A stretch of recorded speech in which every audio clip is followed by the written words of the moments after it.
अस्सलाम वालेकुम, मैं हूं ऑन अली। उम्मीद करता हूं आप सब खैरियत से होंगे। जब से पाकिस्तान का मून मिशन खबरों में आया है, 3 पॉपुलर ओपिनियन देखने में आए हैं। ओपिनियन नंबर 1, ओ भाई, चाइना की सरजमीन से चाइना के रॉकेट पर अगर तुमने कोई अपना 7 किलो का कैमरा भेज दिया है तो कौन सा कमाल कर लिया है।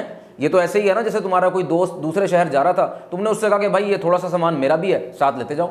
ओपिनियन नंबर 2, और बस कर दो यार, कभी किसी के अच्छे काम की भी तारीफ कर लिया करो। क्योंकि तुम्हारी पार्टी हुकूमत में नहीं आई इसलिए तनकीद कर रहे हो। अगर तुम्हारी पार्टी की हुकूमत की नाक के नीचे ये हुआ होता ना तो तुम भंगड़े डाल रहे होते इस वक्त। और ओपिनियन नंबर 3, भाई गुस्ताखी माफ़, इसमें मेरी अदना सी राय ये है कि इंसान को हकीकत पसंद होना चाहिए।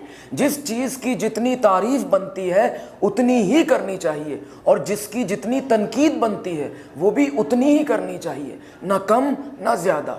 मैं पर्सनली ओपिनियन नंबर 3 का कायल हूं कि जिस चीज़ की जितनी तारीफ बनती है उतनी ही करनी चाहिए, और जितनी तनकीद बनती है वो भी उतनी ही करनी चाहिए, न कम न ज़्यादा। लेकिन मैं उस वक्त बड़ा हैरान हुआ जब पाकिस्तान के एक मारूफ यूट्यूबर की इस मून मिशन पर वीडियो देखी, जिसमें वो ओपिनियन नंबर 2 से अग्री कर रहे थे। यानी वो लोगों से ये कह रहे थे आप इनसिक्योर हैं, आप अपनी खुशी में खुश नहीं होते, आप अजीब कौम है, क्योंकि आपकी हुकूमत नहीं आई इस वजह से आप इस पर तनकीद कर रहे हैं, क्योंकि आपका लीडर हुकूमत में नहीं आ सका इस वजह से आप मून मिशन पर बेजा तनकीद कर रहे हैं। मैं समझता हूं कि ये रवैया थोड़ा सा एक्सट्रीम है, थोड़ा सा अनफेयर है, क्योंकि पिछले 2-3 साल में इस मुल्क में जो कुछ हुआ है वो टोटली अनप्रेसिडेंटेड है। ऐसा आज तक हुआ ही नहीं, मैंने तो अपनी ज़िंदगी में नहीं देखा। और जिन लोगों ने इससे पहले इस तरह का जबर का दौर देखा है उन्होंने भी यही कहा है कि इस तरह का जबर हमने पाकिस्तान की तारीख में कभी नहीं देखा। यानी लोग जब अपने फ्रीडम ऑफ एक्सप्रेशन का इजहार करने के लिए घरों से बाहर निकले, उन्होंने एहतजाज किया, जो कि बिल्कुल उनका राइट है।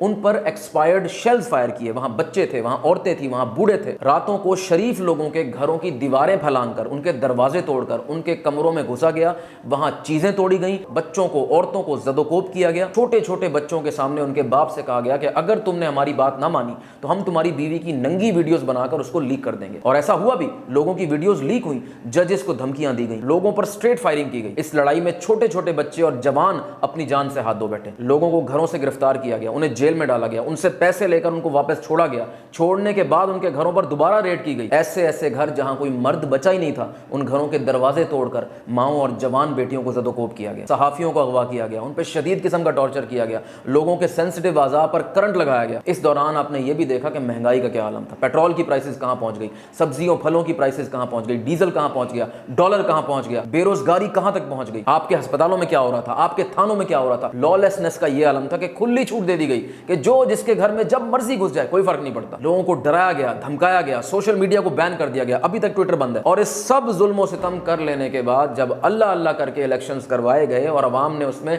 भरपूर शिरकत की तो क्या हुआ, उनका वोट चोरी कर लिया गया। तो इस सब के बाद अगर आप ये एक्सपेक्ट करते हैं कि चाइना की सरजमीन से उड़ने वाले चाइनीज रॉकेट में लगा हुआ पाकिस्तानी 7 किलो का कैमरा, जो कि by the way Chinese university के ताबुन से बना है, वो आसमान में जाएगा और जैसी वो तस्वीरें भेज रहा है, हमने देखी है माशाल्लाह, उसके बाद पाकिस्तानी अवाम खुशी से पागल हो जाएगी, घरों से बाहर निकल आएगी, मिठाइयाँ बांटेगी, सोशल मीडिया पर सेलिब्रेट करेगी।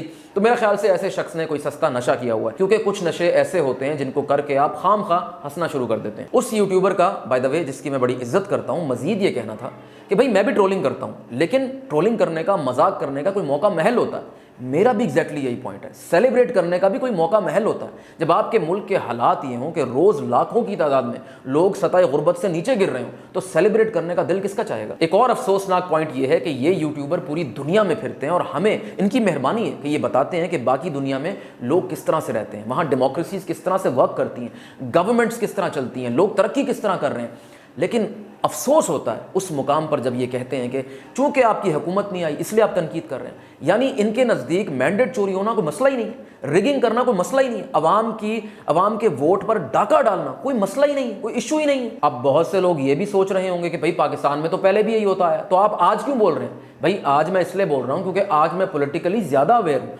चंद साल पहले मैं नहीं था। आज सोशल मीडिया बहुत फैल चुका है, बहुत से लोग, बहुत से जर्नलिस्ट अपने यूट्यूब चैनल्स बना चुके हैं, और मैं शुक्रगुजार हूं लोगों का जिन्होंने मेरी पॉलिटिकल हिस्ट्री को करेक्ट किया। तो मैंने तो अपनी गलतियों को दुरुस्त कर लिया, लेकिन वो लोग जो आज जानते हैं कि क्या हो रहा है और चंद साल पहले भी जानते थे कि क्या हो रहा था, वो लोग भी अगर आज ये कह रहे हैं कि भाई ये तो पहले भी होता रहा है, तो फिर मातम तो उनकी अकलों पे करना चाहिए ना। मैं हैरान होता हूं जब लोग ये कहते हैं कि यार कम से कम अच्छे काम की तो तारीफ कर दो। फर्ज करें आपके घर में चोर घुस आते हैं, ठीक है, वो आपके घर पे कब्जा कर लेते हैं, आपकी गाड़ी पे कब्जा कर लेते हैं, आपके लॉकर पे कब्जा कर लेते हैं, आपके पैसे अपने पास रख लेते हैं और आपसे ये कहते हैं कि भाई आज से हम इस घर के मालिक हैं, हम इस घर को चलाएंगे, ठीक है। उसके बाद एक चोर जा रहा है, आपकी बाथरूम की टूटी ठीक करा रहा है, एक किचन की टूटी ठीक करा रहा है, एक आपका फ्रिज ठीक करा रहा है, एक टीवी ठीक कर रहा है, एक पेंट करा रहा है। उस वक्त आपके घर का कोई एक फर्द दूसरे फर्द से ये कहेगा कि यार कम से कम इनके अच्छे काम की तो तारीफ कर दो? नहीं, क्योंकि वो चोर हैं, उन्होंने आपके घर पे कब्जा किया हुआ है, आपके हक पे कब्जा किया हुआ है। बिल्कुल इसी तरह इस मुल्क पर हाकमियत का राइट भी आपका है, आपके चुने हुए नुमाइंदों का है। अगर कोई आपका वोट चोरी करता है तो वो ऐसे ही है जैसे उसने आपके घर पर कब्जा कर लिया हो। तो भाई बात पता नहीं कहां से कहां निकल गई। ओवरऑल बात यह है इन शॉर्ट कि हमें हकीकत पसंद होना है, ना हमें इतना फ्रस्ट्रेट होना है कि हम अल्लाह ताला की ज़ात से बिल्कुल ही नाउम्मीद हो जाएं, और ना ही हमने किसी चीज़ को इतना ओवर सेलिब्रेट करना है जितना बनता ही नहीं। इस मिशन को, इस स्टूडेंट प्रोजेक्ट को जिसने भी किया, उसके पीछे जो स्टूडेंट है उसको सेलिब्रेट करें, उसको दाद दें, उसको तमगा इम्तियाज़ दें, उसको सदारती अवार्ड दें। लेकिन जिस तरह से मीडिया ने इसकी हाइप क्रिएट की, लग ऐसे रहा था जैसे 7 किलो का कैमरा नहीं बल्कि पूरा पाकिस्तान चांद पर पहुंच रहा है। तो ये भी नहीं करना चाहिए। हमें हकीकत पसंद होना है। गिरते रहें, संभलते रहें, गिरते रहें, संभलते रहें। ज़िंदगी में सक्सेस का यही फॉर्मूला है। मिलते हैं अगली वीडियो में। अल्लाह हाफ़िज़।